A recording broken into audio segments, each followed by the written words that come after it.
ঋদ্ধ বেশ খুশি হয়েই চলে যায়। তীব্র খুব শান্ত হয়েই সেলের শিকে হেলান দিয়ে বলে, the game is start now. আমাকে রাগিয়ে একদম ভালো করনি তুমি তুমি এবার দেখবে তীব্রের ক্ষমতা। তোমার কথায় যেমন সবকিছু মেনে নিয়েছি তেমনি সবকিছু মানিয়ে নিতেও দেখবে এবার। আদালতে যদি তোমাকে নিজের আপন করে নিতে না পারি, নিজেকে নির্দোষ প্রমাণ করে, তবে আমি তোমার তীব্র নই। পরের দিন সকালবেলা কমিশনার নিজে আসে। ওনাকে দেখে শাওন স্যালুট দেয়। কমিশনার বেশ রেগেই জিজ্ঞেস করে, তুমি কোনো অর্ডার ছাড়া ব্যক্তিগত ক্ষোভ পূরণের গায়ে রায়হানের গায়ে হাত তুলেছ? জানো এর শাস্তি স্বরূপ তোমাকে বরখাস্ত করা যেতে পারে। কথাটা শুনে শাওন চুপ হয়ে আছে। সত্যি ও বেআইনিভাবে তীব্রকে মেরেছে। Sorry sir. সরি বললে 7 খুন মাফ হয়ে যায় না ইন্সপেক্টর সাইমান রহমান শাওন। আপনি হয়তো আইন ভুলে গেছেন। কোনো রকম কোর্ট অর্ডার ছাড়া রায়হানের উপর যে ব্যক্তিগত ক্ষোভ পূরণ করেছেন তার জন্য আপনাকে সাসপেন্স করার রাইট আমার আছে। স্যার ওনার সাথে দেখা করতে এসেছিল আর উনি জাস্ট শার্ট আপ শাওন। আমি তোমার মুখে এই ব্যাপারে আর কোনো কথা শুনতে চাই না। উনি যদি লিগ্যাল স্টেপ নেয় তাহলে তোমার ক্যারিয়ার শেষ, বুঝতে পারছ? Yes sir. মাথা নিচু করে। বাট আমি ওনাকে এই সেলে রাখতে চাইছি না। কোর্ট অর্ডার রয়েছে, ওনাকে আজ অন্য সেলে ট্রান্সফার করা হবে। Yes sir. তারপর তীব্রকে ওই সেল থেকে অন্য সেলে ট্রান্সফারের জন্য বের করে নিয়ে আসা হলে তীব্র হাত উঠিয়ে নিজের বিরক্তি ঝাড়ে। তারপর ওকে অন্য সেলে ট্রান্সফারের জন্য নিয়ে যাওয়ার সময় শাওনের কানের কাছে গিয়ে বলে, নিজের ক্ষমতা আমি জাহির করি না। মশা মেরে হাত নষ্ট করার ইচ্ছে নেই। ইচ্ছে ছিল তোমাকে কিছু বলবো, পরে ভাবলাম না, তুমি যা করেছ ঠিক করেছ। যাই হোক, যদি লাইফে কোনোদিন এক রাস্তায় পড়ে যাই তবে আবার দেখা হবে। আমি আপনাকে সেই কাজটা আর একবারও ভেব না। তোমার মানসিকতা আমার ভালো লেগেছে, আর নিজের বাইরে কিছু করার সাহস তুমি দেখিয়েছ। শাস্তি প্রাপ্য তুমি নও। আসি। শাওন তীব্রের কথা আগা মাথা কিছু বুঝল না, কিন্তু এটা বুঝল তীব্র নিজের জোরে সেল বদল করেছে। কিন্তু কেন? আর কি বলে গেল এসব? অন্য সেলে গিয়ে কমিশনারকে ধন্যবাদ জানাল। ও যা করতে চায় তা শাওনের ওখানে করতে পারত না, তাই সেল পরিবর্তন করেছে। এইখান থেকেই আদালতে নিয়ে যাওয়া হবে ওকে। ইদানিং বড্ড ক্লান্ত লাগে তুরের। বেশ ঘুম পায়। এত ঘুম কোথা থেকে আসে জানে না। রাতে একাই ঘুমায়। তোয়া বা অন্য কেউ কারো সাথেই থাকতে ইচ্ছে হয় না। কেমন একটা অসহ্য লাগে সব কিছু। একা একাই দিন পার হয়ে যায়। প্রচণ্ড রাগ লাগে যখন বেবির কথা ভাবে, পড়ে আবার কোথায় যেন রাগটা মিলিয়ে যায়। রাতের খাবার খেয়ে কোনোমতে দরজা বন্ধ করে বেকনিতে অনেকক্ষণ দাঁড়িয়ে থাকে ও। নিজের আগের লাইফ আর বর্তমান লাইফ নিয়ে ভাবে। এখানে এসে পরীক্ষার রেজাল্ট জানতে ইচ্ছে হয়নি আর। শুধু একটা কথা ভাবছে, সেদিন যদি তোয়ার বিয়েতে না যেত তাহলে সবকিছু স্বাভাবিক হতো। আজ ও কোনো ভার্সিটিতে ভর্তি হতো। সবার মতো লাইফ স্বাভাবিক হতো। কারো বন্দি থাকতে হতো না। বেশ কিছুক্ষণ এগুলো ভেবে বিছানায় গিয়ে শুয়ে পড়ে। শুয়ে পড়া মাত্রই গভীর ঘুমে তলিয়ে যায়। ঘড়ির ছোট কাটা একটার ঘরে তুরের রুমে অনাকাঙ্ক্ষিতভাবে প্রবেশ করে তুরের চিরচেনা সেই মানুষটি। তীব্র এসেছে, আর এই জন্য অন্য সেলে ট্রান্সফার হয়েছে। তবে আজকে কেন এসেছে সেই কারণটা তীব্রের কাছে স্পষ্ট নয়। ভালোবাসা নাকি রাগ? রাগ নাকি ভালোবাসা, যাই হোক সেটার প্রকাশ একভাবেই হয়। বিছানায় ক্লান্ত শরীর নিয়ে শুয়ে আছে তুর। ক্লান্তির ছাপ স্পষ্ট ফুটে উঠেছে তুরের নিষ্পাপ মুখে। না চাইতেও বড্ড আঘাত করে ফেলেছে মেয়েটাকে, কিন্তু কিছু করার ছিল না। তুরের মুখের ওই কথাগুলো বাধ্য করেছিল এমনটা করতে। তীব্র এক পা দু পা করে ধীরভাবে তুরের দিকে এগিয়ে যায়। আব জানে হাম এ প্রেয়ার কেয়া হে, দার্দে জিগার মুশকিল বারা হে, শুনতা নেহি কেহেনা কহি ভি, দিল বেখাবার জিদপে আরা হে। এখন বুঝেছি, নিজের মনের চাওয়া বুঝেছি। হ্যাঁ, তোর সত্যি মন থেকে চাইছি তোমাকে। তাই তো না চাইতেও তোমার জন্য এতটা বেশি জিদ্দি হয়ে উঠেছে আমার মন। তোমার জন্য যে অনুভূতি আমার মনে সৃষ্টি হয়েছে তার অন্য কোনো নাম আমি খুঁজে পাইনি। ভালোবাসা নামের চারটা শব্দ দিয়ে আদৌ তা বোঝানো যায় কিনা জানি না, তাই তাকে অবুঝের মতো সেই নাম দিলাম না। তীব্র গিয়ে তুরের পাশে বসে। আবছা অন্ধকার, কিন্তু বাইরে থেকে আসা চাঁদের আলোয় স্পষ্ট দেখতে পাচ্ছে তুরের ঘুমন্ত মুখটা। ঠান্ডা বাতাসে বারবার শিওরে উঠছে। পরশু আদালতে যা হবে তা আমি করতে চাই না তুর, কিন্তু তুমি আমায় বাধ্য করলে। তোমায় নিয়ে খেলা আমি সেদিন ছেড়ে দিয়েছিলাম যেদিন তোমাকে বিয়ে করার ওয়াদা করেছিলাম। কিন্তু তুমি গতকাল যেটা করলে, তারপরে আবারও আমাকে বাধ্য করলে তোমাকে নিজের বন্দিনী করতে। আমার সন্তান আর তোমাকে নিজের করার জন্য আমি নিরুপায়। তীব্র তুরের হাতের বন্ধন থেকে কাঁথা ছাড়িয়ে নিয়ে তুরের গলায় হাত বুলায়। মোবাইলের টর্চ অন করে গলার দিকে দেখতেই আঁতকে উঠে। ওর আঙুলের ছাপ বিশ্রীভাবে ফুটে উঠেছে।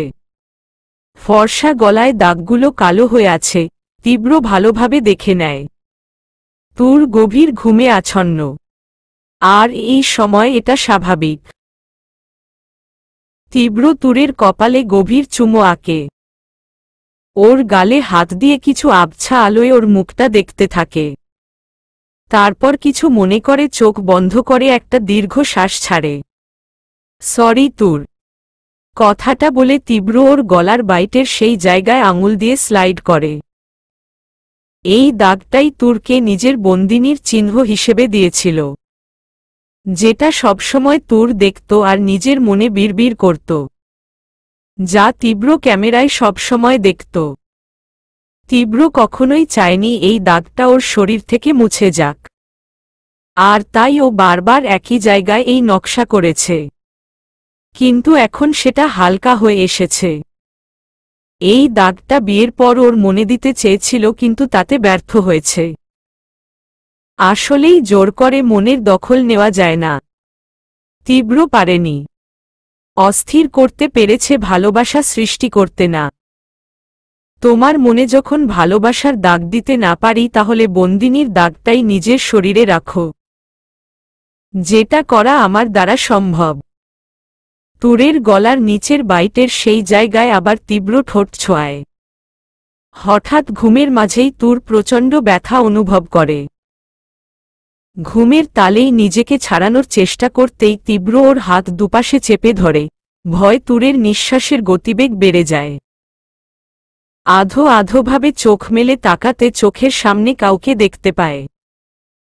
আচমকা এমন কিছু দেখে ভয় তুর চিৎকার করতে নিলেই তীব্র ওর মুখ চেপে ধরে একদম ওর কাছে গিয়ে বলে, চিৎকার কেন করছো তুর বেবি? আমি তো তোমার তীব্র, তোমার সন্তানের বাবা।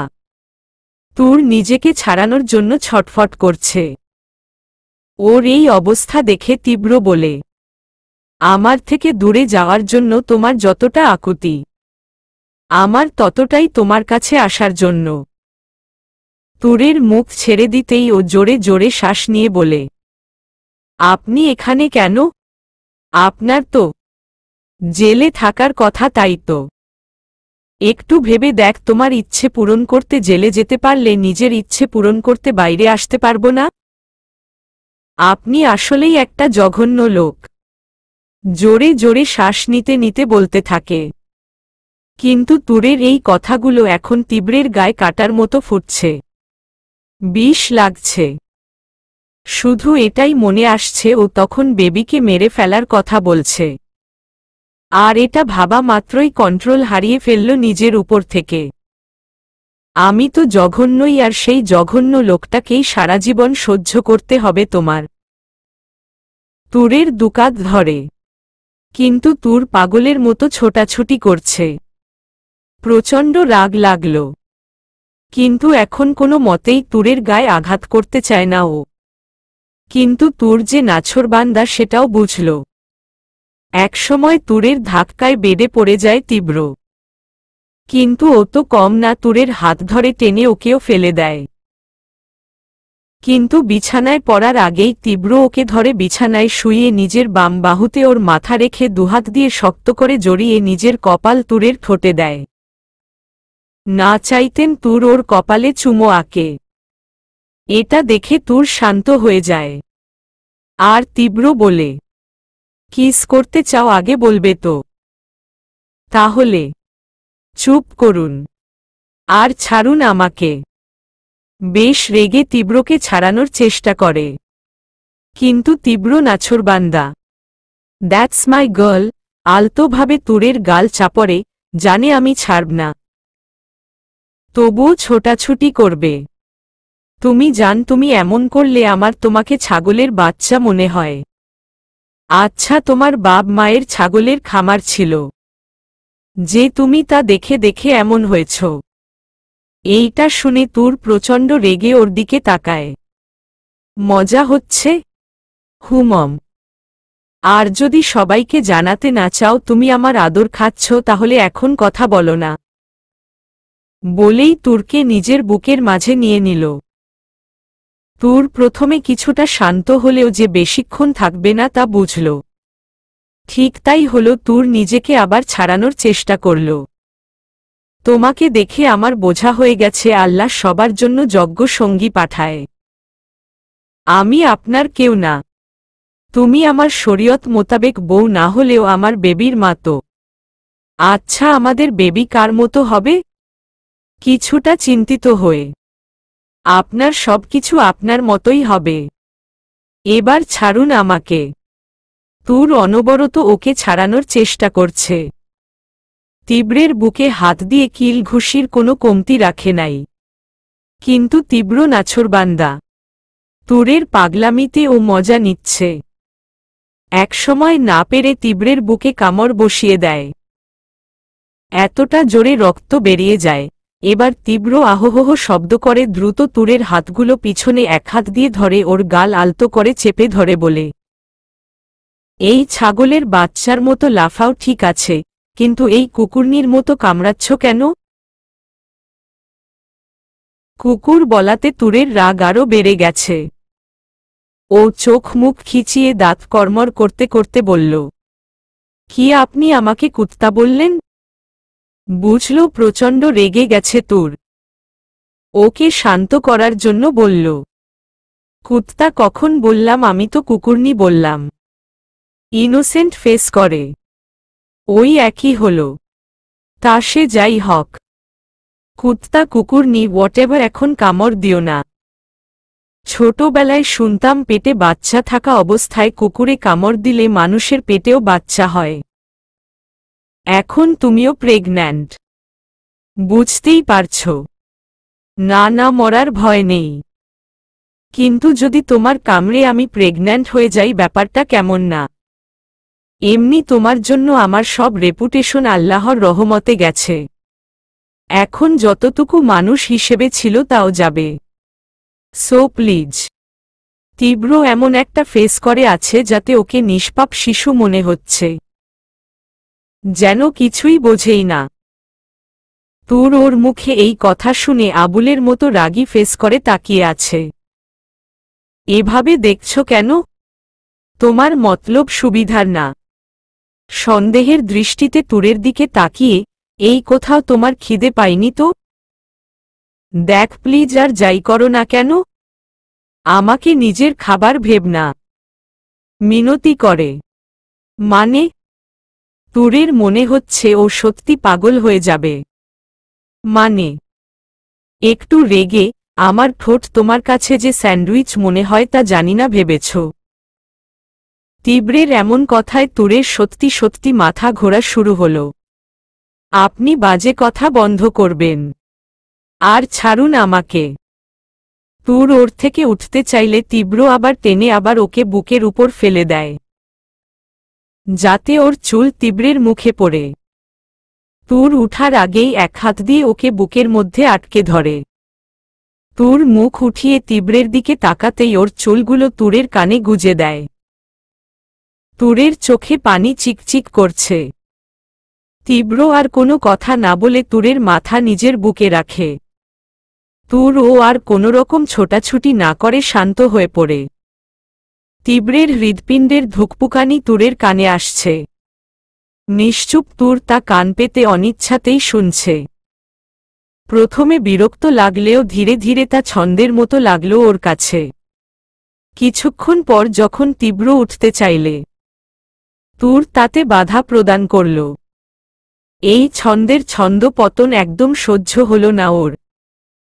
তীব্র উঠতে চাইলে তুর উমম শব্দ করে নিজের বিরক্তি প্রকাশ করল।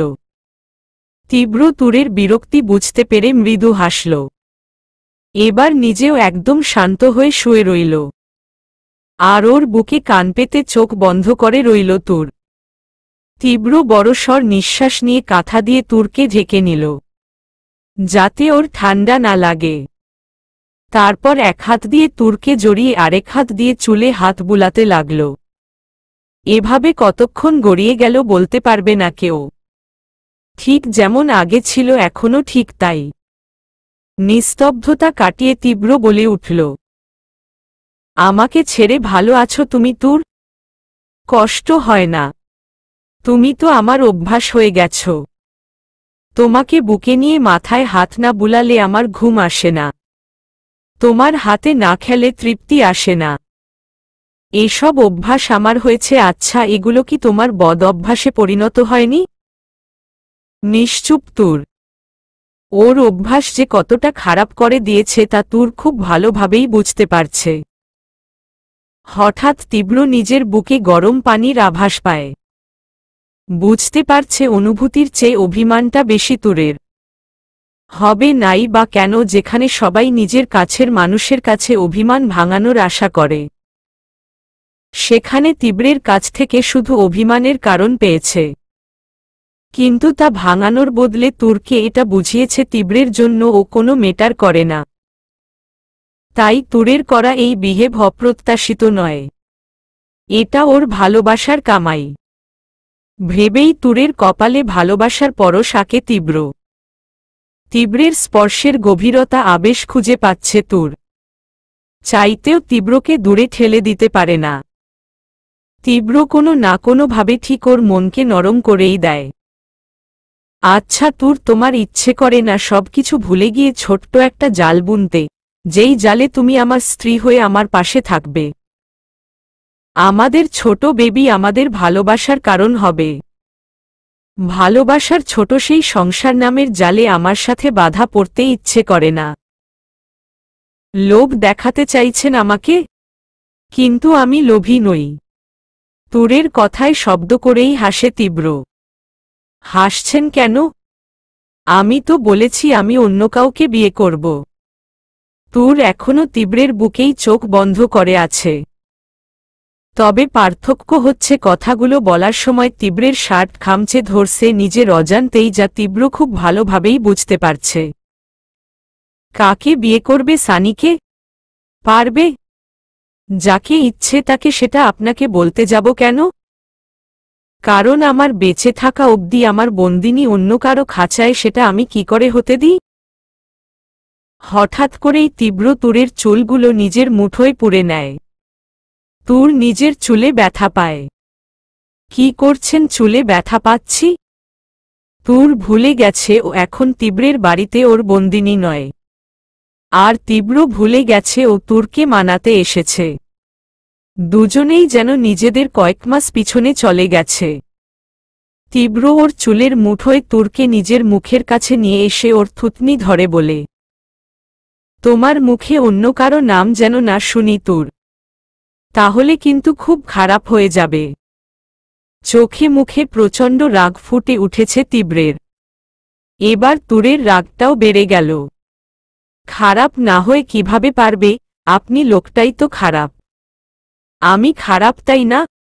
প্রচণ্ড রেগে, তাহলে খারাপ কাকে বলে এবার দেখবে? তখনই তুরকে নিজের থেকে ছাড়িয়ে নেয়। ও কিছু করতে যাবে পরক্ষণেই মনে পড়ে, ও এখানে এসেছে। অথচ নিজের কাজ না করেই ও তুরকে আরও রাগিয়ে দিচ্ছে। এখন টম এবং জেরির মতো ঝগড়া করার সময় নেই ওর হাতে। তাই তীব্র নিজেকে শান্ত করে নেয়। তারপর কিছু একটা ভেবে নিজের শার্টের বোতাম খুলতে থাকে। এটা দেখে বেশ ঘাবড়ে যায় তুর। কি করছেন আপনি? ঢোক গিলে। তুরের এমন ভয়ার্ত কণ্ঠ শুনে ভ্রু কুঁচকে তাকায়। কিন্তু পরক্ষণেই বুঝতে পারে তুর কেন ভয় পাচ্ছে। এটা ভেবে বেশ হাসি পায় তীব্রের। কিন্তু নিজের হাসি আটকে রেখে ও তুরের কাছে যেতেই তুর নিজেকে গুটিয়ে ভয়ে চুপসে যায়। তীব্র হালকা হেসে ওর পাশে থাকা টেবিল লাইট অন করে বলে, কি অদ্ভুত তুমি তুর। তোমার ঘরে একটা প্রত্যাশিত লোক এসে তোমার কাছে যেতে চাইল আর তুমি কোনো শব্দ না করে ভয়ে চোখ বন্ধ নিলে। আসলে কি জানো, তুমি না চাইলে আমি তোমার কাছে তো ছাড় তোমার রুমেও এতক্ষণ থাকতে পারতাম না। এ থেকেই বোঝা যায় কতটা ঘৃণা করো তুমি আমায়, আর কতটা অসহ্যের আমি তোমার কাছে। কথাগুলো বলে অদ্ভুত হাসল তীব্র। ওর কথার জবাব নেই তুরের কাছে। তবে ও চোখ খুলে বেশ অবাক হয় তীব্রকে নিজের থেকে দূরে দেখে। পরক্ষণেই তীব্র নিজের শার্টটা খুলে আয়নার সামনে দাঁড়াতেই তুর চোখ বন্ধ করে নেয়। কারণ তীব্রের উন্মুক্ত পিঠে চোখ পড়তেই নজর স্থির রাখতে পারেনি তুর। বীভৎস লাগল ওর উন্মুক্ত পিঠ। তীব্র আয়নাতেই শিকারীর নজরে তুরকে দেখল। তারপর ওকে ডাকল, তুর। তীব্র কয়েকবার ডাকলেও তুর সাড়া দিল না। কিছুক্ষণ পর ও ভয় ভয় আয়নার দিকে তাকাল। তীব্র তীক্ষ্ণ দৃষ্টিতে আয়নার দিকে তাকিয়েছিল, যাতে দুজনের চোখাচোখি হয়ে গেল। তীব্রের চোখে চোখ পড়তেই ও আবার চোখ নামিয়ে নিল। তাই দেখে তীব্র তুরের কাছে যায়। তুর এসব দেখবে না বলে নিজের হাত দিয়ে চোখ আড়াল করে নেয়। কিন্তু তীব্র যে এগুলো দেখাবেই, তাই ও জোরপূর্বক ওর হাত সরিয়ে পিছনে আটকে রেখে তুরের থুতনি ধরে উঁচু করে। প্রথমে চোখ না খুললেও এবার তুর চোখ খুলে ওর দিকে তাকায়। নজর কেন লুকাচ্ছ? তোমার ভালোবাসার উপহার তুমি দেখতেই ভয় পাচ্ছ কেন? তোমার তো আনন্দ হওয়ার কথা তাই না? আমি। তুরের চোখে স্পষ্ট পানির আভাস পেল তীব্র। ওর কণ্ঠে জোরতা। তুর যে এটা সহ্য করতে পারবে না তীব্রের চেয়ে ভালো কে জানে। শাওনের এই আঘাত তীব্রের জন্য যে কতটা আশীর্বাদ সেটা শাওনকে বলতে ইচ্ছে করলেও উপায় নেই। শাওন নিজের অজান্তেই কতটা উপকার করেছে ওর। কি হল ভালোবাসার এত সুন্দর উপহার দিয়ে খুশি নও তুমি? অনেক খুশি আমি। কেন জানো? কারণ চাইলেও সহজে এই উপহারের দাগ মেটানো সম্ভব নয়। আমি এটা চাইনি তীব্র। তুর অপরাধীর চোখে তাকিয়ে রইল। ওর চোখ দিয়ে পানি পড়ছে। দণ্ডিতের সাথে দণ্ডদাতা কাঁদে যবে সমান আঘাতে।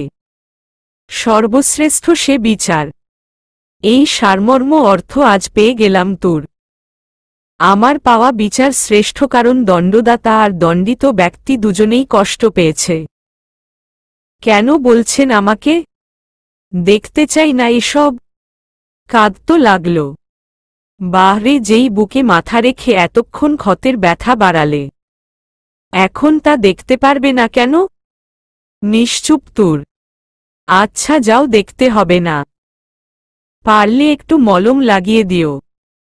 তোমাকে আটকে রাখার অনেক শাস্তি পেয়েছি আমি, হয়তো আরও পাব। যাও ছাড়, কি করার আছে? আমি মরলেই সবার মতো তুমিও খুশি হবে। তবে মনে করে কাদার মানুষের মতো তেমন কেউ থাকবে না। বলেই একটা দীর্ঘ শ্বাস ছাড়ল তীব্র। তারপর ওভাবেই বিছানায় উপুর হয়ে শুয়ে পড়ল। কখন যে চোখ লেগে গেল জানে না ও। হঠাৎ করেই তীব্র ব্যথায় নরম হাতের আভাস পায়, আর চোখ থেকে পড়া গরম পানির। ঘুমটা এসেও যেন চলে গেল, কিন্তু ও নড়াচড়া না করে ওভাবেই শুয়ে রইল। এটা বুঝতে পারছে তুর ওর ব্যথার উপর মলম দিয়ে দিচ্ছে আর চাপা স্বরে কাঁদছে। এটা দেখে তীব্র মনে মনেই বলল, ব্যথা যখন তোমার জন্য পেয়েছি ওষুধ তো তোমাকে দিতেই হতো। তুর আবার যখন ওর পিঠ স্পর্শ করতে যায় তখনই তীব্র ওর হাত ধরে। চমকে উঠে তুর। ও তুরের কোলে মাথা দিয়ে পেটে মুখ গুজে দেয়। ওর পেটে কয়েকটা চুমো দিয়ে বলে, আমাদের বেবিকে মারতে পারবে তুর? আমার ব্যথাই তো সহ্য করতে পারো না, তাহলে নিজের বেবিকে কিভাবে? তুর কিছু না বলেই কেঁদে দিল। তীব্রের প্রশ্নের উত্তর ও পেয়ে গেছে। তুর মানসিকভাবে কতটা সবল তা তীব্রের জানা। তুর ওকে সরিয়ে দিয়ে কাঁদতে কাঁদতে বলল, আপনি যেমন খারাপ লোক আমিও তেমন খারাপ মা। আমার বেবিকে নিয়ে আমি কি করব জানি না, তবে আদালতে আপনাকে শাস্তি ঠিক দেবে। তুরের ছেলেমানুষি কথায় তীব্রের রাগ আর হাসি দুটোই পায়। ও উঠে তুরকে কপালে চুমো আঁকে। তারপর বলে, তোমায় আটকে রাখার যথেষ্ট শাস্তি আমি পেয়েছি তুর, তাই আর শাস্তি নিতে পারব না। এরপর যা শাস্তি দেওয়ার তা তুমি নিজের হাতেই দেবে। তুর এখনো ছেলে মানুষ, ও এই দুনিয়ার মার প্যাচ এখনো বোঝে না। ও ভেবেছে হয়তো সাক্ষী প্রমাণ দিয়ে তীব্রকে শাস্তি দিয়ে ফেলতে পারবে, কিন্তু ও জানে না দুনিয়াটা ওর ভাবনার মতো সহজ নয়। এতে ওকে বোকা বলা চলে না। ওর বয়সে এসব বোঝার কথাও না। ম্যাচুরিটি এখনো আসেনি ওর মধ্যে। বড্ড বেশি সহজ সরল মেয়েটি, তাই তো এত কিছুর পরও ওর ব্যথায় কাঁদে। তখনই মোবাইলের রিংটোন বেজে উঠে। বুঝতে পারে ওকে চলে যেতে হবে। ভোরের আলো ফোটার আগেই থানায় যেতে হবে। কিন্তু তুর জেগে থাকা অবস্থায় যাওয়া যাবে না। ও তুরকে টেনে বুকের মাঝে নেয়। তারপর বলে, আমি খারাপ লোক, কিন্তু তুমি খারাপ মা নও, আর তা আমি হতেও দেব না। আপনি কয়েকটা দিন তুর, তারপর তুমি আর আমার বেবি দুজনই আমার কাছে থাকবে।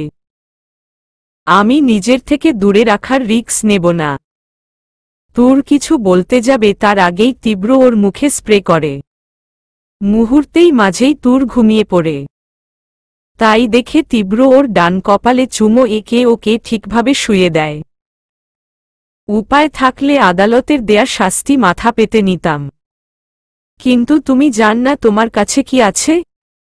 এই বেবির মূল্য তোমার ধারণার বাইরে। আমি না থাকলে বেবিকে বাঁচানো তোমার পক্ষে সম্ভব না তোর। মানুষ নিজ স্বার্থে কতটা নিচে নামতে পারে তার ধারণা হয়নি তোমার। তুমি পারবে না এই বেবিকে বাঁচাতে, মেরে ফেলবে ওকে। তাই আমি রিস্ক নিব না। নিজের বেবি আর তোমার জন্য আমি নিরুপায়। তারপর তীব্র বেরিয়ে আসে বাড়ি থেকে। ঋদ্ধ ওর অপেক্ষায় ঘুমিয়ে গেছে। ঋদ্ধ, এই ঋদ্ধ। কে কে? ধর ফর করে উঠে, ও স্যার আপনি? আবার ঘুম? তীব্র গাড়িতে উঠে গাঁটটা মারতেই ও গাড়ি স্টার্ট দেয়। তীব্র খেয়াল করল ও আমতা আমতা করছে। কিছু বলবে? স্যার, আপনি যদি পালাতে চান তবে পারেন। তা না আপনি তুরের কাছে গেলেন বুঝলাম, কিন্তু করলেনটা কি? প্রতিশোধ নেওয়া তো আপনার দ্বারা হবে না। আমাকে কি রোড সাইড রোমিও মনে হচ্ছে নাকি বাংলা মুভির নায়ক নায়িকার জন্য জেলে চলে যাব? তাহলে সময় হলে জানতে পারবে। আর জেনে কাজ নেই। আমার মনে হচ্ছে আমার গার্লফ্রেন্ড। তোমার গার্লফ্রেন্ড সম্পর্কে জানার ইচ্ছে এখন নেই আমার। চুপচাপ গাড়ি চালাও। সকালে তোয়া রুমে আসলে দেখে তোর বিছানায় গুটিসুটি মেরে বসে আছে। কিরে, এভাবে বসে আছিস কেন? ভয় থেকে মুক্তি পাওয়া না গেলে কি করতে হয়? কথাটা শুনে থমকে যায় তোয়া। ও গিয়ে তুরের কাঁধে হাত রেখে বলে, এখনো তীব্রকে ভয় কেন পাচ্ছিস? ও তো জেলে, কাল শাস্তি হয়ে যাবে, বেঁচে যাবি তুই। তুর শান্তভাবে ওর দিকে তাকিয়ে গলায় পেঁচানো উড়োনাটা সরিয়ে দিতেই থমকে যায় তোয়া। গলায় একটা জায়গায় সদ্য বাইটের দাগ স্পষ্ট। এরপরেও তোর মনে হয় আপু ওনার থেকে আমি মুক্ত? মানে তীব্রের বন্দিনীর চিহ্ন। এত কিছুর পরও নিজেকে মুক্ত করতে পারলাম না, ওনার বন্দিনী হয়েই রইলাম। ওনার বন্ধ দরজায় তুমি হয়ে। কাল কোর্টের রায় দেওয়া হবে। কারো কোনো ধারণা নেই কি হতে পারে। এই পর্যন্ত যা হয়েছে তাহলে তীব্রকে শাস্তি পেতে হবে। তবে যদি সবটা ঠিক থাকে তো। পরের দিন সবাই রায় শোনার জন্য অপেক্ষা করছে। তীব্রকে কাঠগড়ায় আনা হয়েছে। তুর নিচে বসে। তুরের চোখে চোখ পড়তেই তুর চোখ নামিয়ে নেয়। কেন তা জানে না। তীব্র হালকা হাসল। সব কিছু দেখে জর্জ রায় ঘোষণা করতে যাবে ঠিক তখনই তীব্র নিচের দিকে তাকিয়ে ডান হাত উঁচু করে কাঠগড়ায় দাঁড়িয়ে বলল, 1 মিনিট ইয়োর ওনার, আমি কিছু বলতে চাই। জর্জ ইতস্তত হয়ে জিজ্ঞেস করল, কেসের এই শেষ মুহূর্তে কি বলতে চান আপনি? ক্ষমা চেয়ে নিচ্ছি আপনার কার্যকর্মে ব্যাঘাত সৃষ্টি করার জন্য, কিন্তু আমি নিরুপায়। আমার শুধু একটাই প্রশ্ন, এই আদালতে মানুষ কেন আসে? সঠিক বিচার পাওয়ার জন্য, রাইট? বিভিন্ন তথ্য প্রমাণের ভিত্তিতে সত্যতা যাচাই করে সঠিক বিচার পাওয়ার অন্য। কিন্তু এখানে সঠিক বিচার হচ্ছে না, আমার উপর অন্যায় করা হচ্ছে। এটা শুনে ওখানকার সবাই বেশ অবাক হয়। জর্জ বেশ গম্ভীর কণ্ঠেই জিজ্ঞেস করে, কি বলতে চাইছেন আপনি? এটাই যে সঠিক বিচার তখনই সম্ভব যখন উভয় পক্ষের প্রতিটি তথ্য প্রমাণ অতি সূক্ষ্মভাবে বিচার বিশ্লেষণ করা হয়। কিন্তু আমার ক্ষেত্রে তা হয়নি। এখানে শুধু ভিকটিমের মতামত আর আমার স্বীকারোক্তি পর্যবেক্ষণ করা হয়েছে, কিন্তু আমার অপরাধের কারণ কেউ জানতে চায়নি। তখনই তুরের পক্ষের উকিল বলে উঠে, মাই লর্ড, রায়হান নিজেকে বাঁচানোর জন্য কেসের মোড় অন্যদিকে ঘুরাতে চাইছে। নো ইয়োর ওনার, আমি কেসের মোড় ঘুরাতে চাইছি না বা নিজেকে নির্দোষ প্রমাণ করতেও চাইছি না। আমি শুধু কিছু গুরুত্বপূর্ণ তথ্য সবার সামনে উন্মোচন করতে চাই যা ছাড়া এই কেসের ন্যায় বিচার নির্ধারণ করা কখনোই সম্ভব না। আপনি? বিপক্ষের উকিল কিছু বলতে গেলে জর্জ তাকে থামিয়ে বলে, আদালতের কাজ হচ্ছে ন্যায় বিচার করা। আর আপনি যদি মনে করেন এই বিচারে আপনার সাথে অন্যায় করা হচ্ছে তাহলে অবশ্যই আপনাকে তার সুযোগ দেওয়া হবে। কিন্তু আপনার এটা মাথায় রাখা প্রয়োজন ছিল শুরুতেই কেসের সাথে জড়িত সমস্ত তথ্য আপনার আদালতে পেশ করা উচিত। আমি খুব দুঃখিত তার জন্য। আমাকে আগে থেকেই সব তথ্য দেওয়া উচিত ছিল। সে যাই হোক, আমি দেরি করে বলার জন্য সবার কাছে ক্ষমা প্রার্থী। বলুন, নিজের পক্ষে কি বলার আছে আপনার? নিজের পক্ষে কিছু বলার আগে আমি এই কেসের ভিকটিম মানে যাকে আটকে রাখা এবং অত্যাচারের দায় দোষী সেই মিস তুরকে কিছু প্রশ্ন করতে চাই। কথাটা শুনে তুরের বুকে মোচড় মেরে ওঠে। কি করতে চাইছে তীব্র? আর হ্যাঁ, অবশ্যই কয়েকটা ডকুমেন্টস পেশ করতে চাই। ঋদ্ধ গিয়ে কিছু ডকুমেন্টস আর ছবি দেয় যা সে জর্জের কাছে দেয়। সেগুলো দেখে ওনার চোখ কপালে। বিস্ময় কাটিয়ে উঠার আগেই তীব্র বলে, আমি মিস তুরকে কিছু জিজ্ঞেস করার পারমিশন পেতে পারি? Permission guaranteed. তুরকে কাঠগড়ায় ডাকা হল। তুর ভয় ভয় কাঠগড়ার দিকে এগিয়ে গেল। তারপর কয়েকটা ঢোক গিলে তীব্রের দিকে তাকাল, কিন্তু তীব্রের চোখে চোখ পড়তেই চোখ নামিয়ে নিল। তীব্র দুহাত গুজে তুরের দিকে তাকিয়ে শান্তভাবে বলল, সো মিস তুর, আপনার কথা অনুযায়ী আমি আপনাকে আটকে রেখেছি 3 মাস, তারপর আপনার সাথে জোরপূর্বক, বলতে গিয়েও থেমে গেল, সে যাই হোক। এরপর আপনাকে বিয়ের জন্য ফোর্স করেছি। আর এখানের সবাই জানে আপনাকে বিয়ে করার শর্ত স্বরূপ আমি আমার দোষ স্বীকার করেছি, তাই তো? মাথা নাড়ায় তুর। আপনার মনে হয় না ব্যাপারগুলো হাস্যকর? মানে যেই মেয়েটাকে আমি কোনোরকম ক্ষতি ছাড়া 3 মাস আটকে রাখলাম, কোনোরকম খারাপ আচরণ করলাম না কেন, তার তখনও 18 বছর পূরণ হয়নি।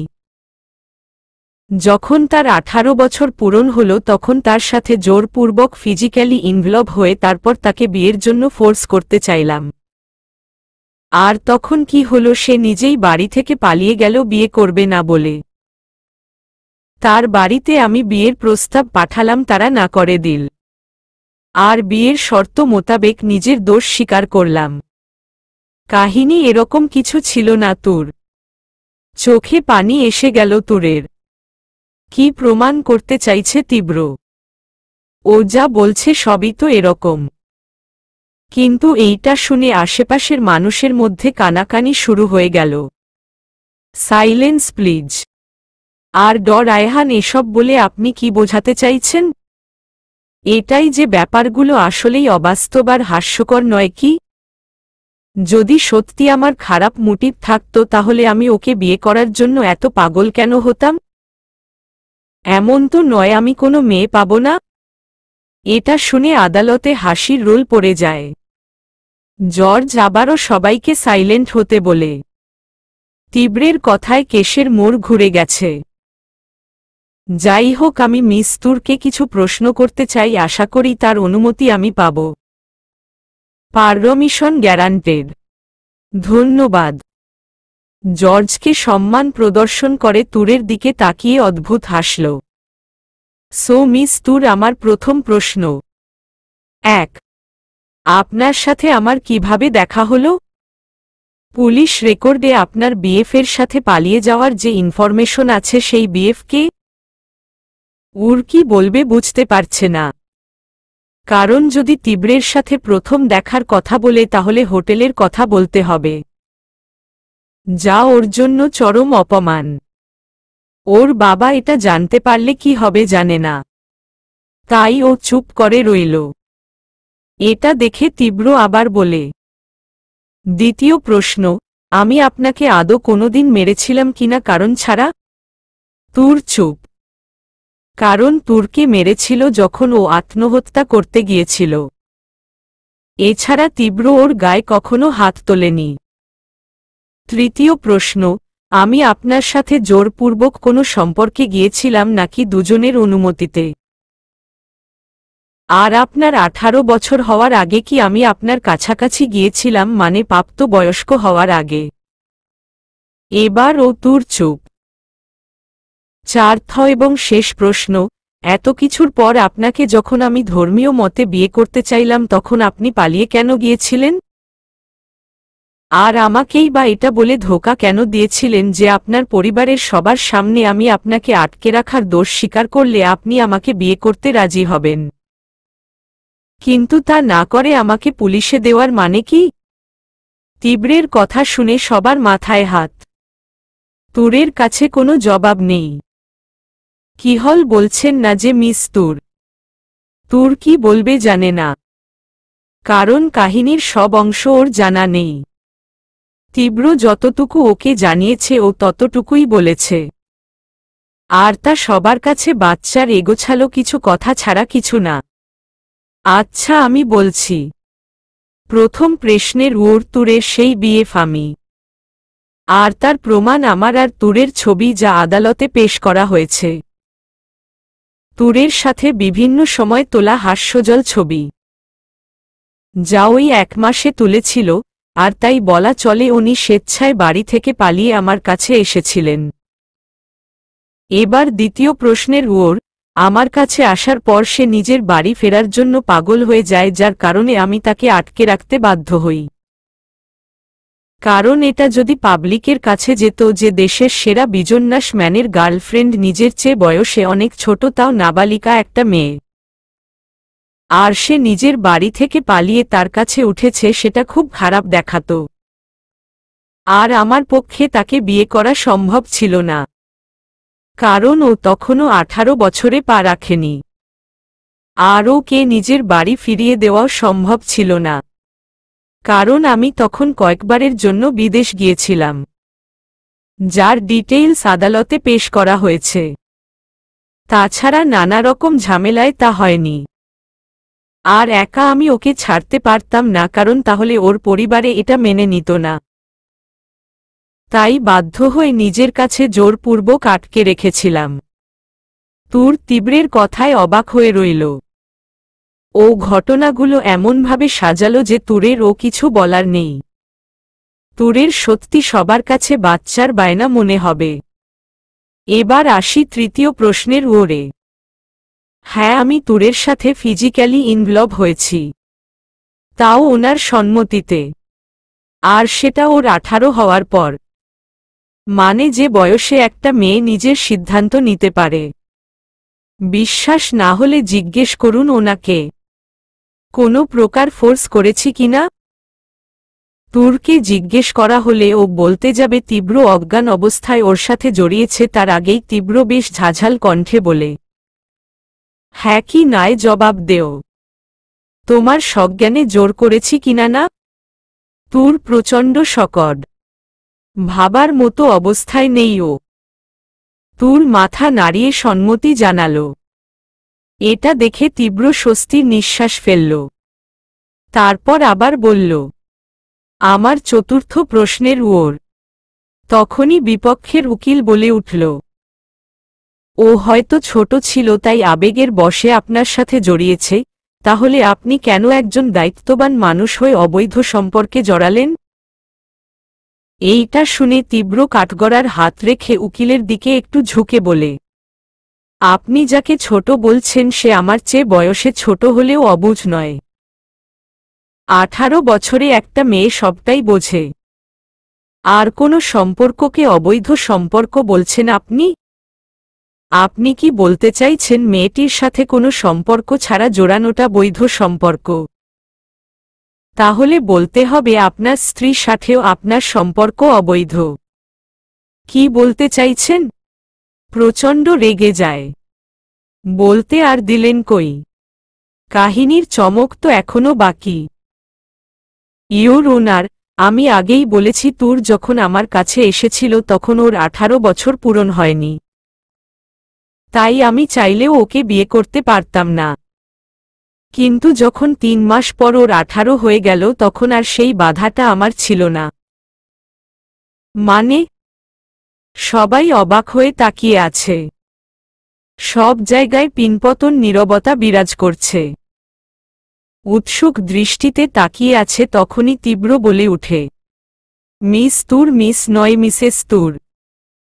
কারণ ওনার 18তম জন্মদিনের কয়েকদিনের মধ্যেই ওনার সাথে আমার রেজিস্ট্রি ম্যারেজ হয়েছে। তার মূল কপি আপনার কাছে। জর্জ কাগজটা দেখল, আর কথাটা শুনেই তুর মাটিতে বসে পড়ল।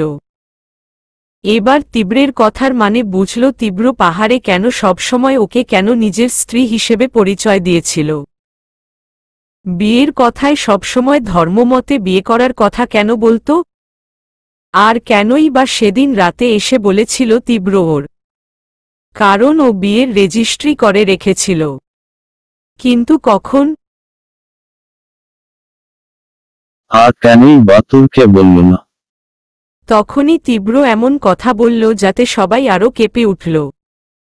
তুর যে শুধু আমার বিয়ে করা বউ তা নয়, আমার মোট প্রপার্টির 25% শেয়ারের মালিক মিস তুর, যা 3 মাস আগে বিয়ের সময় ওনার নামে করেছি আমি। এবার আপনারাই বলেন এসবের পর আপনাদের সিরিয়াসলি মনে হয় আমি তুরকে ব্যবহার করেছি? নিজে অন্যায় করেছি, নাকি বিয়ে করে বউয়ের সম্মতিতে নিজের স্বামী স্ত্রীর সম্পর্ক পালানোর জন্য অপরাধ করেছি? অবশ্যই 25% শেয়ারের বিপরীতে বিয়ে করে স্ত্রী সম্মতিতে হক আদায় করে কোনো অন্যায় আমি করিনি। আমি আদালতে কারো মুখে কোনো কথা নেই। তোর কোনো কিছু ভাবার পর্যায়ে নেই। পাথর হয়ে গেছে। তুরের বাবা তায়ান তোয়া কেউ যেন নিজের কানকে বিশ্বাস করতে পারল না। এবার বিপক্ষের উকিল সংশয় নিয়ে বলে উঠল, সবই তো বুঝলাম ডর আয়হান, কিন্তু একটা জিনিস না, আপনাদের এই বর্তমান যুগের ডিজিটাল প্রেমকথা এভাবে পাবলিক করার মানে কি? আপনার বিয়ে করা বউ বিয়ে করবে না বলে কেন পালিয়ে গেল? এইটা শুনে তীব্র বেশ শব্দ করেই হাসল। অবুঝ বাচ্চার বায়না জানেন তো, আমি যত বড় বিজন্যাস বা ম্যাচুয়ার্ড হই না কেন, আমার যে পার্সোনাল লাইফ সেটা একটা পিচ্চি সাথে, মানে আনম্যাচুয়ার্ড নাবালিকার সাথে। তার জেনারেশনের ছেলে মেয়েরা প্রেম ভালোবাসাকে লাইফ মনে করে। অনেক রকম এক্সপেকটেশন থাকে তাতে। এই ধরুন বিএফ প্রপোজ করবে, ঘুরতে নিয়ে যাবে, বৃষ্টিতে ভিজে প্রেমিকার জন্য অপেক্ষা করবে, রাত জেগে ফেসবুকে প্রেম করবে, মোবাইলে গল্প করবে, তারপর ভালোবাসা দিবসে অবাস্তব কিছু কথা আর প্রমিস করবে, বোকা বোকা কথা এসব আর কি। তুরের যে এই এক্সপেকটেশন আছে তা বলার দরকার নেই, কিন্তু আমি সম্পূর্ণ বিজি একজন মানুষ, যার কারণে ওকে সময় দিতে পারতাম না। তাই ওকে বেশিরভাগ সময় দরজার আড়ালে থাকতে হতো। আপনারা বিশ্বাস করবেন না, ও আমার সাথে যতদিন ছিল তার মধ্যে মাত্র একদিন ওকে নিয়ে বেরিয়েছিলাম। এখন এই অবস্থায় ওর মতো আনম্যাচুয়েড মেয়ে সেই রুমে থাকাটা আটকে রাখাই বলবে। আর এ নিয়ে প্রচুর ঝগড়া হয় আমাদের মাঝে। মেয়েদের এমনি বুঝানো দায়, আর তা যদি হয় এমন আনম্যাচুয়ার্ড। আসলেই ভুল করে ফেলেছেন নাবালিকা মেয়েকে গার্লফ্রেন্ড বানিয়ে। গার্লফ্রেন্ড নিজের এইজের হলেই ভালো। মুচকি হাসল তীব্র। ধন্যবাদ কষ্ট বোঝার জন্য। সে যাই হোক, এবার কথায় আসি। আমি যখন ধর্মীয় মতে বিয়ে করে ওকে ওর ফ্যামিলির কাছে নিয়ে যেতে চাই তখনই বাধে বিপত্তি। তুর বুঝে গেছে আমার লাইফে ওর জন্য কোনো সময় ছিল না, আর তাই ও পালিয়ে যায়। কিন্তু আমার পক্ষে গার্লফ্রেন্ড ছাড়া সম্ভব হলেও বউ ছাড়া না। আফটার অল আমি আমার বউকে খুব ভালোবাসি। কিন্তু তুরের গায়ে যাতে কোনো দোষ না লাগে তাই আমি ওর বাড়ি বিয়ের প্রস্তাব পাঠাই, কিন্তু জানতে পারি আমার অবুঝ স্ত্রী তার ফ্রেন্ড সানিকে বিএফ হিসেবে পরিচয় করিয়েছে, যাতে ওর ফ্যামিলি আমার সাথে বিয়ে না দেয়। তারপর ওকে কারা যেন কি বলেছিল, আর সেই রাগে আমার কাছে কান্না করে বলে ওর ফ্যামিলির কাছে বলতে যাতে ওকে কেউ বকা মানে করা কথা না বলে। মেয়ে বাড়ি থেকে পালিয়ে গেলে এটাই স্বাভাবিক। আমিও রাজি হয়ে যাই। তারপর আর কি, আমাকে বাংলা মুভির হিরোর মতো জেলে পুরে দেয়, যাতে আমি জেল ভেঙে ওর কাছে যাই ভালোবাসার দাবি নিয়ে। আর এটাই আমার চতুর্থ প্রশ্নের উত্তর। বিপক্ষের উকিল বলে উঠল, ভালোবাসার দাবি? আমার আর কিছু বলার নেই। এখানেই শেষ নয় ওর ওনার। এখন আপনি মিসেস তুরকে জিজ্ঞেস করলে সে সবটাই অস্বীকার করবে। আমি হাঁপিয়ে গেছি ওকে বুঝাতে গিয়ে।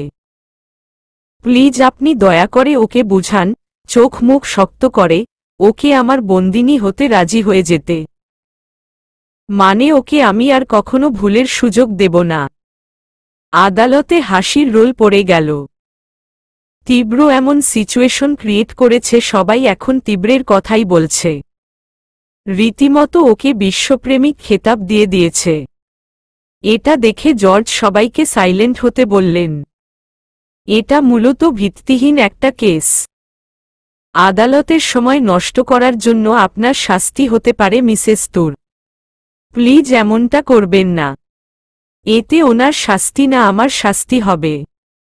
বউয়ের মন রক্ষায় লকাবে থেকেছি, মায়ের খেয়েছি আর না জানি কি কি করেছি। প্লিজ এবার এমন কিছু করবেন না যাতে আমার আবার ওকে ছেড়ে থাকতে হয়। মেয়েটা অবুঝ, তবুও আমার বউ প্লিজ, মিনতি করে। এটা দেখে জর্জ নিজেই হেসে দেয়। রায়হান, আপনার মিসেসের চেয়েও আপনাকে অবুঝ লাগছে। আপনি এত বড় বিজনেসম্যান হয়ে, বিজনেসম্যান হই আর যাই হই প্রেমিক তো। তারপর তীব্র ভরা করতে সবার সামনে তুর্কে বলে উঠে, তোমার জন্য জেলের ভাত, পুলিশের মার সব খেয়েছি, এবার তো বায়না বন্ধ করে ফিরে আসো। Silent please. এমন কেস আমি আমার জীবনে প্রথম দেখলাম। যাই হোক, এখানে আর কিছু বলার আছে মিসেস তুর আপনার? তুর অনুভূতিশূন্যভাবে মাথা নাড়িয়ে না জানালো, কারণ এর পরে তুরের ছেলে ভোলানোর কথা কেউ বিশ্বাস করবে না। তাই আদালত তীব্রকে নির্দোষ ঘোষণা করে মুক্তি দিয়ে দিল, সাথে তুরকে কিছু বাণী প্রদান করল যা তুরের কান পর্যন্ত এলো না। তীব্র কাঠগড়া থেকে নেমে তুরের কাছে গেল। তারপর হাঁটু গেড়ে সবার সামনে চিৎকার করে বলল, তুর, আই লাভ ইউ তুর, ভালোবাসি তোমাকে। আমি এর জন্য ক্ষমা করব না আপনাকে। বলেই আদালত থেকে বের হয়ে গেল। তখন ঋদ্ধ তীব্রের কাছে গিয়ে ওকে কংগ্রেস করল। তখন তীব্র বলল, সবটাই হলো, বাকি আছে নিজের নির্দোষিতার কথা সবাইকে জানানো। ঋদ্ধ, ইয়েস স্যার। বিখ্যাত ইন্ডাস্ট্রিয়ালিজ স্যার, মানে রায়হান নিজের নাবালিকা প্রেমিকা তথা ওনার বর্তমান ওয়াইফের আবদার পূরণ করতে জেলে চলে গেছেন। এই নামে একটা নিউজে ব্রেকিং নিউজ দিয়ে দেও। বাকিটা পাবলিক নিজেই করে দেবে আমাকে রোমিও বানিয়ে। এরপর কেউ সমালোচনা না, প্রেমিক হিসেবে আলোচনা করবে আমার। আর এটাই হচ্ছে ভালোবাসার শক্তি, মানে power of love. You are great sir. Tibro বাইরে যেতেই দেখে মিডিয়া আর মানুষ তুরকে ঘিরে ধরেছে। আর এটাই স্বাভাবিক, কিন্তু তুরের যে সেটা সহ্য হচ্ছে না তা বুঝতে পারছে। তোয়া ওকে আড়াল করার চেষ্টা করছে, কিন্তু কে শোনে কার কথা। রিপোর্টার, উৎসুক জনতা তুরকে পাগল করে তুলেছে। বুঝল তুরের অবস্থা ভালো না। ভিড় ঠেলে তীব্র গিয়ে তুরকে সামলাতে না পেরে তুরকে জড়িয়ে ধরে। ঋদ্ধ সবাইকে সরিয়ে নিলেই তীব্র সবার সামনে ওকে কোলে তুলে নেয়। তুর নিজেকে ছাড়ানোর চেষ্টায় বরাবরের মতো ব্যর্থ। ওকে নিয়ে গাড়িতে বসিয়ে দ্রুত চলে যায়। আদালত তুরকে নিজের পক্ষে কিছু বলতে বললে তুর অনুভূতিশূন্যভাবে মাথা নাড়িয়ে না জানালো। তীব্র কাহিনীগুলোকে যেভাবে সাজিয়ে হার্ড প্রমাণ আর যুক্তিসঙ্গত কারণ আদালতে পেশ করেছে, এরপরে তুরের অবাস্তব ছেলে ভোলানোর কথা কেউ বিশ্বাস করবে ভাবাটাও বোকামি। তাই তুরের সম্মতি আর সমস্ত প্রমাণ বিবেচনা করে তীব্রকে আদালত নির্দোষ ঘোষণা করে সসম্মানে মুক্তি দিয়ে দিল, সাথে তুরকে কিছু বাণী প্রদান করল যা তুরের কান পর্যন্ত এলো না। রায় ঘোষণা করার পর সবাই যখন নিজেদের মতো কানা ঘোষা করতে করতে যাওয়ার জন্য প্রস্তুতি নিতে থাকল, তুর তখন কাঠগড়ায় শান্তভাবে দাঁড়িয়ে কি হয়েছে তা বোঝার চেষ্টা করতে লাগল। কিন্তু নিজের মস্তিষ্কে অনেক খোঁজার পরও নিজেকে সান্ত্বনা দেওয়ার মতো উপযুক্ত কোনো কারণ পেল না। নিস্তেজ মানুষের মতো নিজের শরীরের ভর ছেড়ে দিয়ে কাঠগড়া থেকে নেমে আসতেই তীব্র কাঠগড়া থেকে নেমে গিয়ে ওর সামনে দাঁড়ায়। সামনে কে দাঁড়িয়েছে সেটা দেখার মতো ইচ্ছে বা মানসিকতা কোনোটাই তুরের নেই। তীব্র ওর দুহাত দিয়ে তুরের দুহাত নিজের হাতে মুঠে পুড়ে নিলেও তুর কোন রিয়েক্ট করেল না। ও তখনও শান্তভাবে নিচের দিকে তাকিয়ে আছে, যেন ওর কিছু যায় আসে না যে কে ওকে ধরে আছে। তীব্র ওর হাত ধরে হাঁটু গেড়ে সবার সামনে চিৎকার করে বলল, তুর, আই লাভ ইউ তুর, ভালোবাসি তোমাকে। তীব্রের এই কথায় আদালতের সবাই হাতে তালি, তো কেউ সিডি বাজাল। সবাই যেন মুভির কোনো সিন দেখছে। কিন্তু তুরের তাতে কোনো রিয়েক্ট হল না। ও শান্তভাবে তখনও নিচের দিকে তাকিয়েছিল। তীব্র এটা দেখে একটু অবাক হল। ও বসা থেকে উঠে দাঁড়িয়ে তুরের বাহু ধরে ওকে ডাকল, কিন্তু তাতেও তুরের কোনো সাড়া নেই। তাই ও এবার তুরকে বেশ ঝাঁকিয়ে বলল, তুর, তীব্রের ডাকে এবার হুঁশ ফেরে তুরের। ও ক্লান্ত চাউনি নিক্ষেপ করে তীব্রের দিকে। তুরের চোখের দিকে তাকিয়ে অদ্ভুত শীতল অনুভব হয় তীব্রের। তুরের চাউনিতে কোনো সজীবতা ছিলই না, বরং ওর মনে হলো এক মৃত চাউনি দিল তুর, যার মাঝে কোনো অনুভূতি বা আবেগ অবশিষ্ট নেই। তুরকে ওর জলজান্ত কোর জম্বি মনে হল, যার প্রাণ আছে কিন্তু সেই প্রাণের কোনো বেঁচে থাকার বোধ নেই। তুর অপলক মৃত চাউনিতে ওর দিকে তাকিয়ে আছে। তীব্র কিছু বলতে যাবে তার আগেই তুর শান্তভাবে তীব্রের দুহাত থেকে নিজেকে ছাড়িয়ে নিল। তারপর দুপা পছনে সরে গম্ভীর গলায় বলে উঠল, আমি এর জন্য ক্ষমা করব না আপনাকে। তীব্রের মনে হলো তুর দুলছে। তুর কিছু বুঝতে পারছে না। ওর মনে হচ্ছে ওর মাথার উপরিভাগে খুব ভারী কিছু রয়েছে, হয়তো অদৃশ্য কিছু আঘাত করছে। হঠাৎ করেই সামনেটা ঝাপসা হয়ে এলো। তুর পড়ে যেতে নিলে তীব্র ধরতে চায়, কিন্তু তার আগেই তুর নিজেকে সামলে নিয়ে তীব্রের থেকে আরো দূরে সরে যায়। মাতাল মাতাল লাগছে ওর। কোনো রকমভাবে নিজের আশেপাশে তাকিয়ে ওর বাবা আর তোয়া দেখতে পায়। মাতালদের মতো টলতে টলতে গিয়ে ওর বাবাকে জড়িয়ে ধরতে চায়, কিন্তু পারে না নিজেকে সামলাতে। তাই পড়ে যেতে নিলেও ওর বাবা পরম আদরে মেয়েকে বুকে জড়িয়ে নেয়।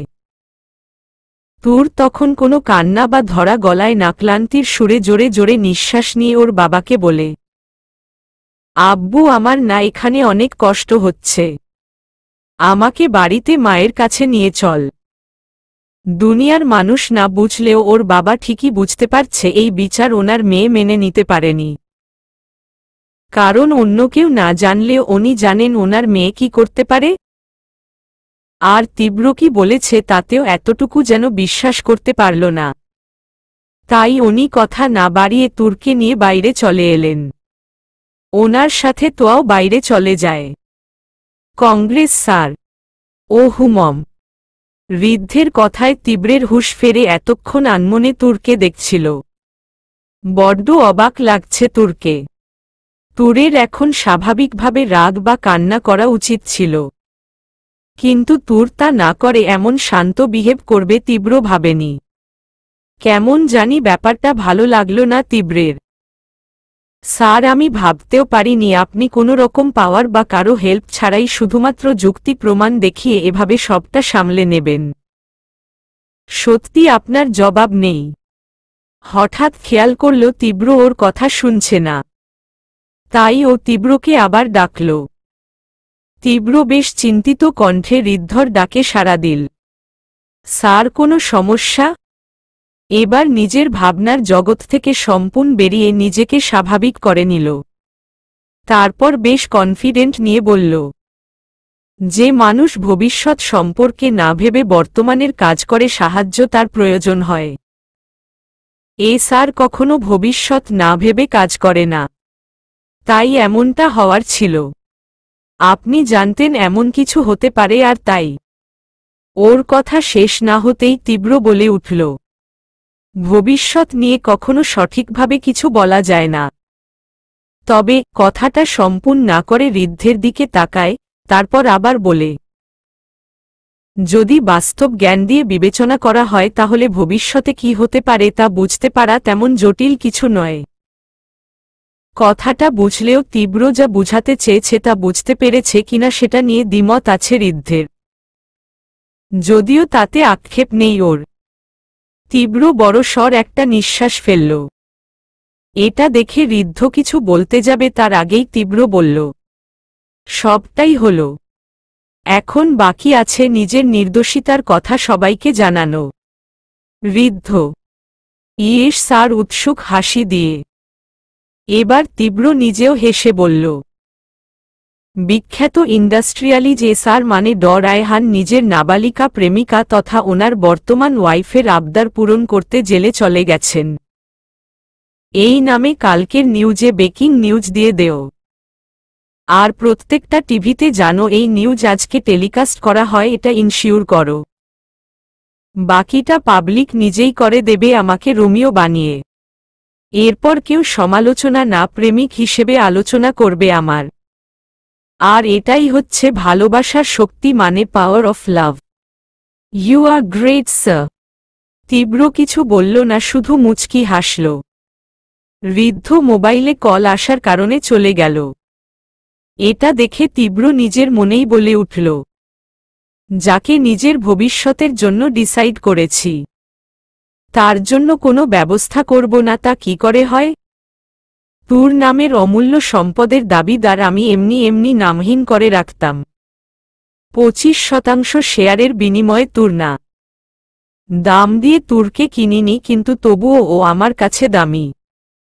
তীব্র বাইরে যেতেই দেখে তায়ান, তুষা আর অরুণ দাঁড়িয়ে আছে। বুঝতেই পারছে ওরা সবাই রেগে আছে। ও মাথা নিচু করেই ওদের সামনে গিয়ে দাঁড়ায়। তুষা নিজেকে সামলাতে না পেরে ইচ্ছেমতো তীব্রকে মারতে শুরু করে। তীব্র ওকে সামলাতে না পেরে জড়িয়ে ধরতেই শুরু হয় ওর গালাগালি। কুত্তা, শুয়ার, স্বার্থপর কোথাকার, এতদিন তোর সাথে আছি, আর হারামি তুই বিয়া কইরা মাইয়ারে প্রেগন্যান্ট কইরা জেলের ভাত খাইছস, অথচ আমাগরে জানানোর সময় তোমার হয় নাই। আস্তা হারামি তুই। তায়ান আর অরুণ কোনো কথা বলছে না। তীব্র ওদের কিছু বলার সাহস পাচ্ছে না। এখন কিছু বললে মাইরও খেতে পারে। অরুণ মুখ খুললেই পিন মারবে। আর তায়ান কিছু বলবে না, রাগ দেখানো ছাড়া। এর চেয়ে তুষার গালাগালি ভালো মনে হল তীব্রের। কিন্তু পরে ভাবল না, একবারের জন্য কিছু বলা উচিত। ও কিছু বলতে যাবে তার আগেই তায়ান বলল, কাজটা একদম ঠিক করিসনি তুই। মানলাম তুই প্রথমে জানতি না, কিন্তু যখন তোর কাছ থেকে সবটা জানতে পারলে তখন দরকার ছিল তুরের কথা সবাইকে জানানো। তা না করে তুই বিয়ে করে। হইছে রে, আর কত? কম তো সহ্য হয়নি। পুলিশের ডান্ডার বাড়ি পর্যন্ত খাইছি। তুষাকে ছাড়িয়ে তায়ানকে জড়িয়ে ধরে। তায়ান প্রথমে ছাড়াতে চাইলেও পরে হার মেনে নেয়।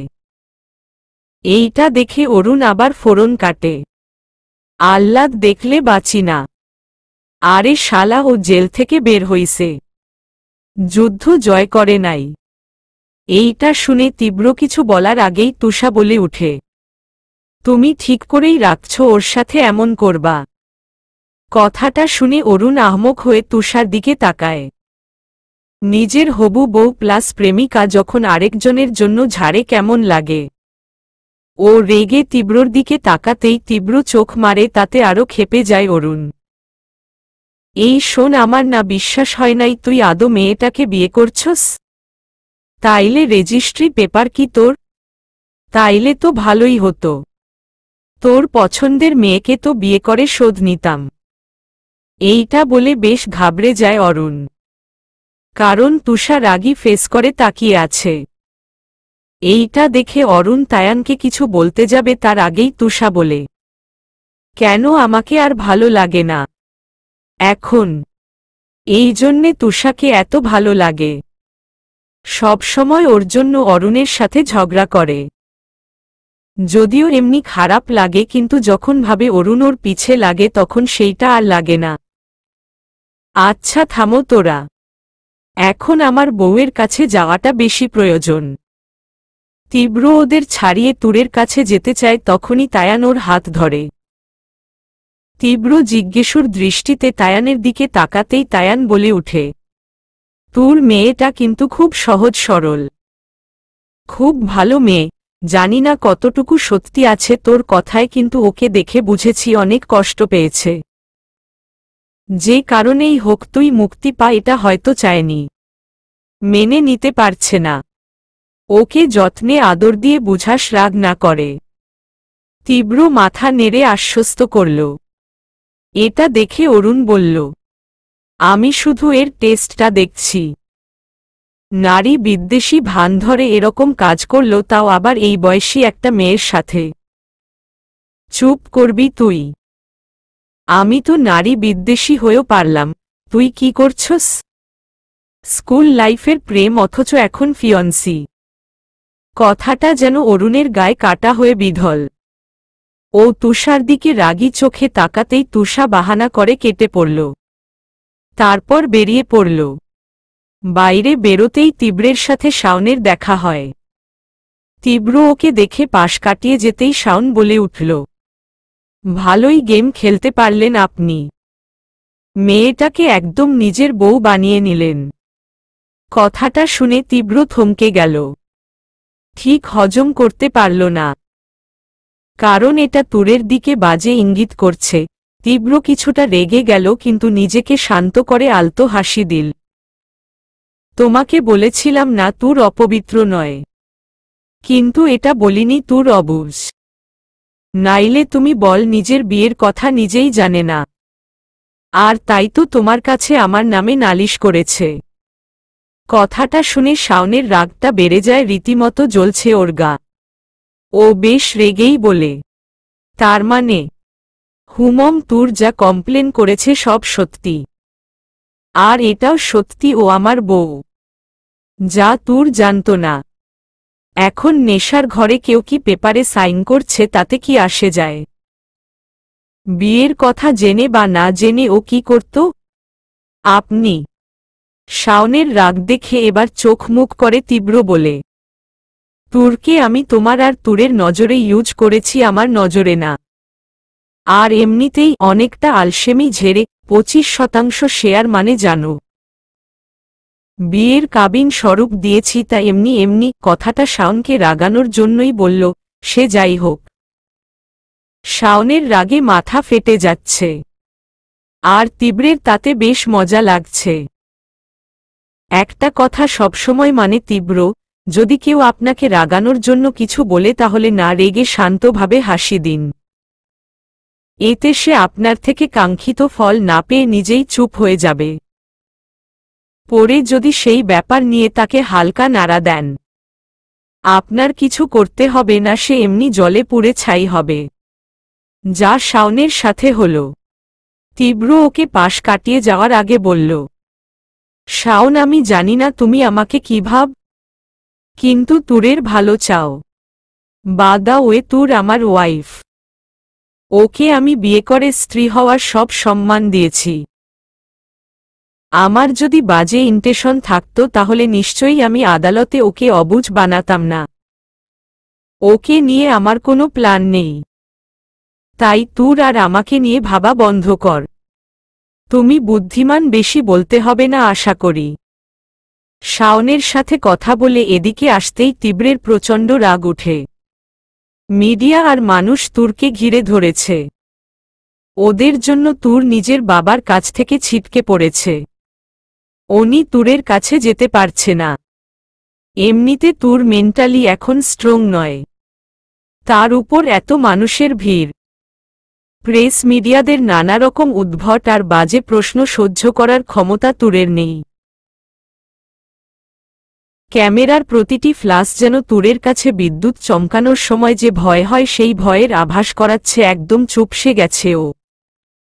আর ওদের অবান্তর কুরুচিকর প্রশ্ন শুনে পাগল প্রায় হয়ে গেছে।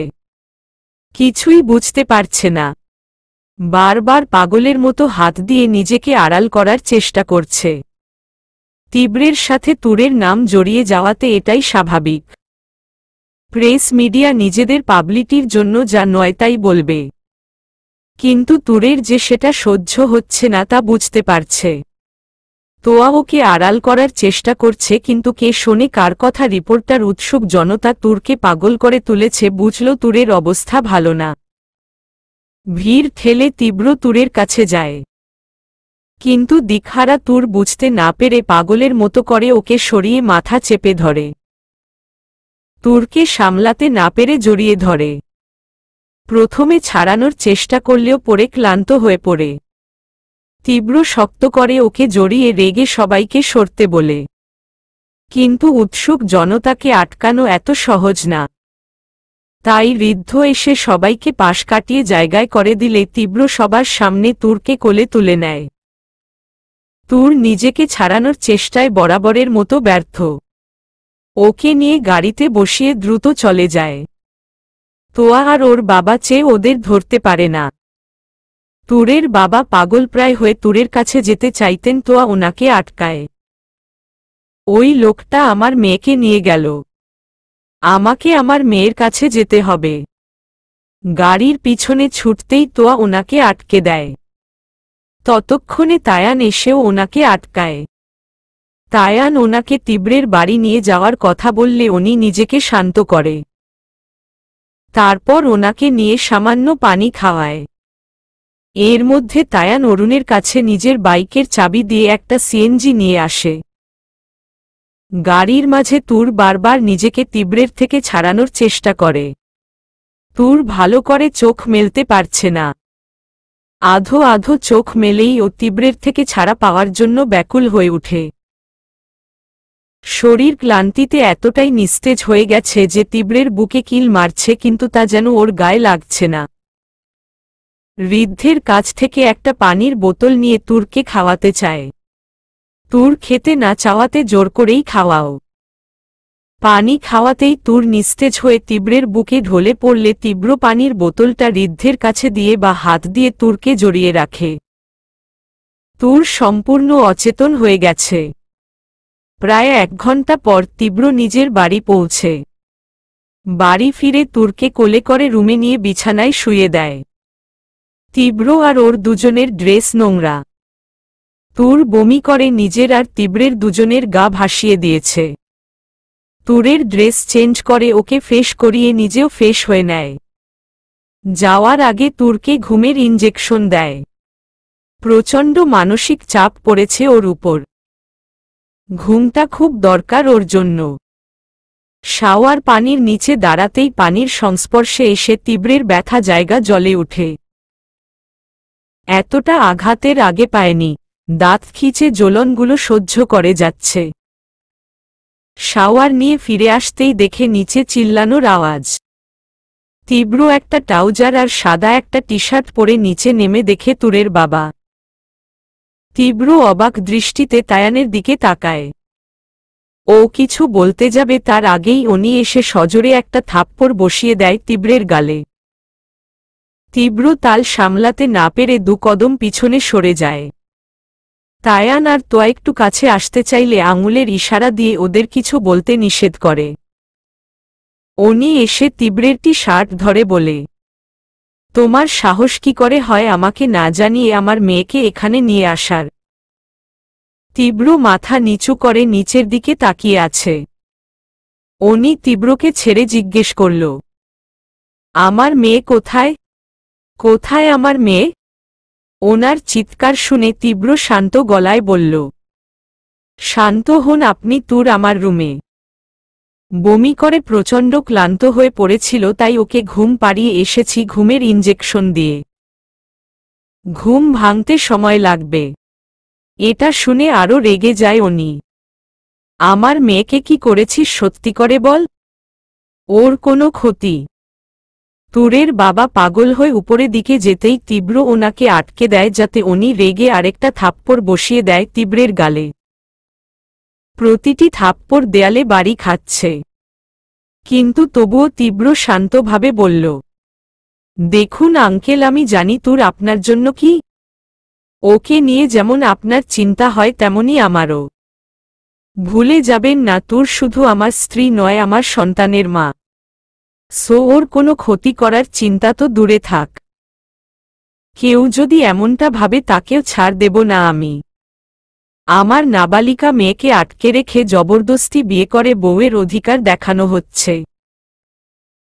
তোমার যে সন্তান পৃথিবীতে অনাগত তার জন্য তোমার কষ্ট হচ্ছে, আর যাকে 18 বছর নিজের বুকে করে পেলেছি, আমার সেই একমাত্র মেয়েকে ওই অবস্থায় দেখে আমার কতটা কষ্ট হয়েছে তুমি জানো? নিজের রাগটা চেপে অনেক কষ্টে বলল কথাগুলো। তীব্র শুনল কিন্তু বলার মতো কিছু খুঁজে পেল না। তীব্র চুপ থাকতে দেখে উনি বলল, আমার মেয়ের লাইফ রিস্ক হোক এমন কিছুই আমি হতে দিব না। আশা করি বুঝতেই পারছ। এখন বলো আমার মেয়ে কোথায়? তীব্র ওনার কথার মানে বুঝতে পারল। তুরের অনাকাঙ্ক্ষিত প্রেগন্যান্সি কারো কাম্য নয়। আর ওনার ভয়টাও স্বাভাবিক। তুরের বাবা আর কথা না বাড়িয়ে তুরের কাছে গেলেন। গিয়ে দেখে মেয়ে ঘুমিয়ে আছে। উনি গিয়ে তুরের মাথার পাশে বসে ওর মাথায় হাত বুলিয়ে দেয়। অনেক কষ্টের সন্তান তুর। আল্লাহ কাছে অনেক চেয়ে পেয়েছেন এই মেয়েকে। না চাইতেও সব আবদার পূরণ করেছে। ও যখন ছিল না মৃত মানুষের মতো হয়ে গিয়েছিল, আর যখন ফিরে পেল তখন এই অবস্থায়। তীব্র রুমে ঢুকতেই উনি বলে উঠল উনি তুরকে এখান থেকে নিয়ে যাবে। তীব্র ওনার ইমোশন বুঝতে পারছে, কিন্তু তুরকে নিয়ে যাবে এটা যেন মানতে পারল না। কিন্তু কিছু বলতে গিয়েও বলল না। কিছুক্ষণ পর তীব্র বাইরে দাঁড়িয়ে আছে, তখন তুরের বাবা তুরের কাছে যায়। আপনি ভালো করেই বুঝতে পারছেন রায়হান তুর আপনার সাথে থাকতে চায় না, আর আমার পক্ষে ওর মতের বিরুদ্ধে গিয়ে আপনার সাথে ওকে রাখা সম্ভব না। তীব্র শান্তভাবে ওনার কথা শুনল। তারপর বলল, প্রথমত আমাকে তুমি করে বলুন।